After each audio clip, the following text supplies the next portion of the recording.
Assalamualaikum warahmatullahi wabarakatuh. Perkenalkan, nama Ibu Ranti Puspasari SPD. Ibu membawakan mata pelajaran kewirausahaan. Di pertemuan 8 ini, Ibu membawakan materi konsep prototyping. Apa sih itu konsep prototyping? Tapi sebelum kita memasuki konsep prototyping, sebaiknya kita harus berdoa terlebih dahulu. Berdoa menurut agama dan kepercayaan kita masing-masing. Berdoa dimulai. Berdoa selesai. Sebelum kita memasuki materi, kita harus mengetahui namanya kompetensi dasar. Kompetensi dasar yang pertama adalah menganalisis proses kerja pembuatan prototipe produk barang atau jasa. Dan yang kedua, membuat alur dan proses kerja pembuatan prototipe produk barang atau jasa. Tujuan dari pembelajaran yang pertama adalah peserta didik dapat menjelaskan proses kerja pembuatan prototyping. Dan yang kedua, peserta didik dapat menguraikan metode prototyping sepeda motor.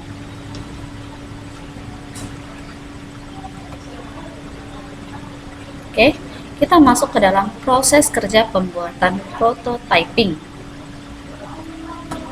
Oke, apa itu prototyping? Prototyping ini adalah pengembangan yang cepat dan pengujian terhadap model kerja dari aplikasi yang baru melalui proses interaksi dan berulang-ulang yang biasanya digunakan ahli sistem, suatu informasi, dan ahli bisnis.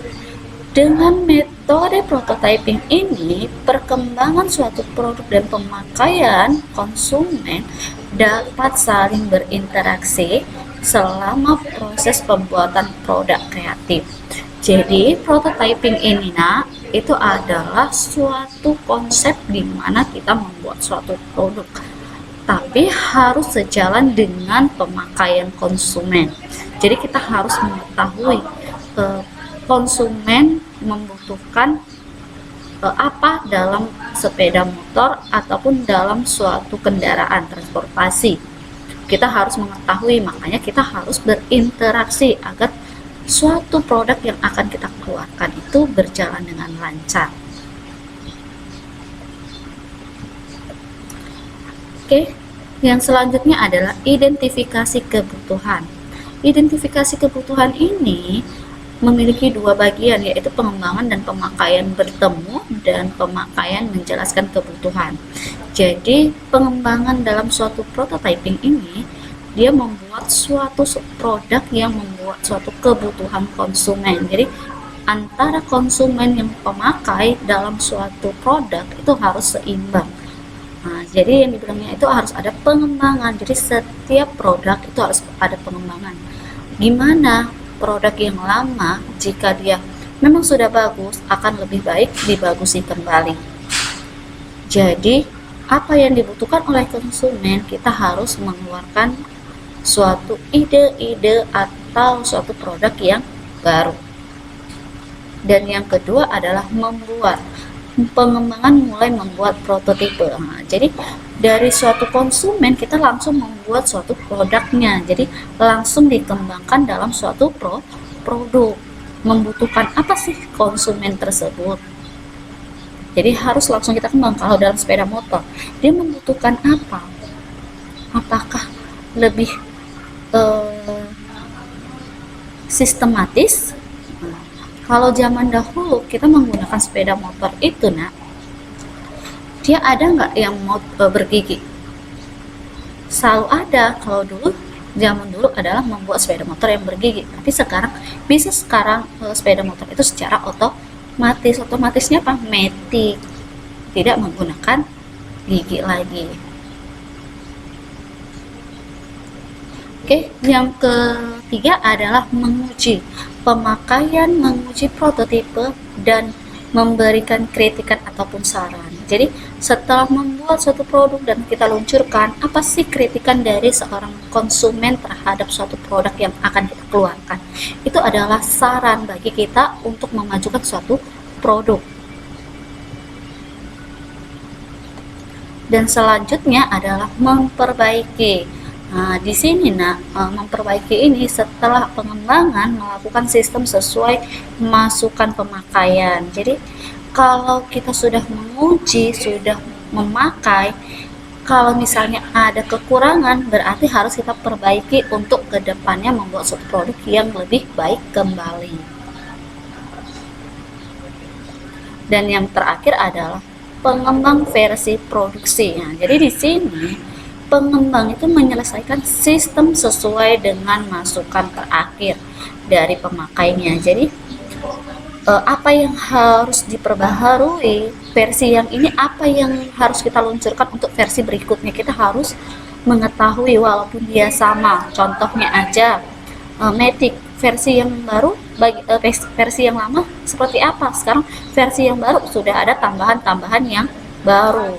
Misalnya bisa mengecas handphone di sepeda motor, kalau dulu bisa tidak. Jadi itu adalah versi-versi yang terbaru. Sekarang adalah metode prototyping. Nah, metode prototyping itu yang pertama adalah metode non-komputer. Nah, di sini metode non-komputer itu yang pertama adalah menggunakan sketsa atau mock-up. Nah, di sketsa dulu saat kita mau membuat suatu produk. Nah, yang pertama adalah interface atau antarmuka. Didefinisikan menggunakan kertas. Jadi namanya sketsa itu harus menggambar dulu sketsanya dari di atas kertas. Jadi pakai pensil ya.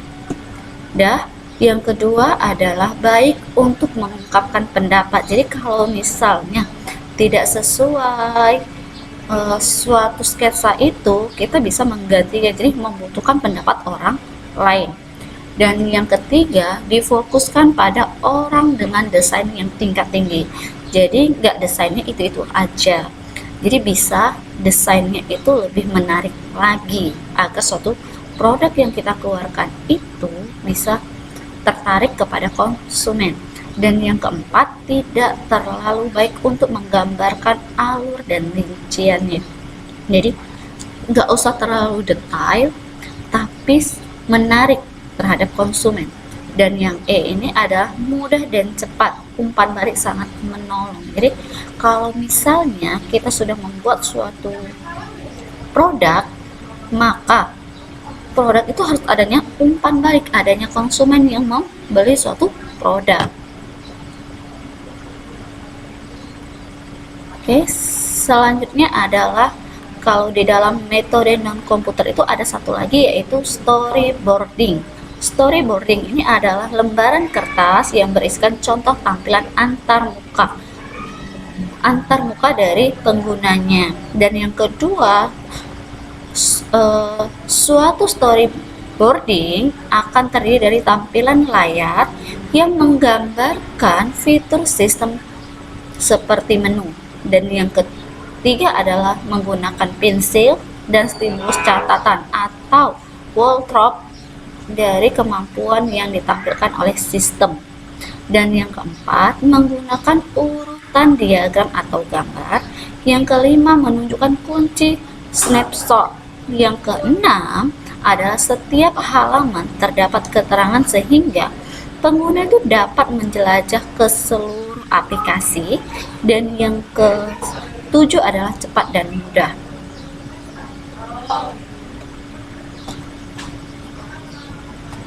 Oke, yang terakhir adalah skenario. Skenario itu membuat suatu produk yang akan kita keluarkan itu semenarik mungkin. Jadi bukan hanya sketsa, adanya skenario. Yang pertama adalah hipotesis atau imajinasi penggunanya. Dan yang kedua, biasanya menyertakan beberapa orang, peristiwa, lingkungan, dan situasi. Dan yang ketiga, menyediakan konteks operasi. Dan yang kelima, terkadang dalam format negatif tetapi dapat berupa sketsa dan bahkan video. Dan yang kelima, mengurangi level fungsionalitas dan jumlah fitur. Yang keenam, sangat mudah untuk dirancang dan diimplementasikan. Dan yang keenam adalah sangat mudah untuk dirancang dan diimplementasikan. Dan yang ketujuh, berukuran kecil, dapat diubah dan diteks berulang-ulang. Kedelapan, dapat dikembangkan menggunakan satu atau beberapa skenario. Tugas utilitas skenarionya. Dan yang kesembilan, menjanjikan dan menarik. Kesepuluh, mengizinkan perancang untuk melihat masalah dari pandangan orang lain. Ke-11, memudahkan umpan balik dan pendapat. Dan yang ke-12, terdapat sangat kreatif dan modern. Jadi skenario ini melihat dari imajinasi kita dalam menggunakan suatu produk, apakah dia bisa sekreatif mungkin, bisa menyediakan konten operasional, bisa menjadi lebih menarik lagi dari suatu produk yang sebelumnya. Jadi harus adanya skenario, sketsa, dan storyboardingnya.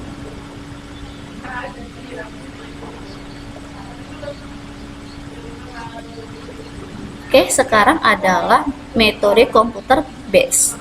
Metode komputer base ini yang pertama adalah menirukan lebih banyak kemampuan dari sistem, dan yang kedua pada umumnya itu hanya baru beberapa aspek ataupun fitur, dan yang ketiga dapat berpusat pada lebih banyak detail, dan yang keempat,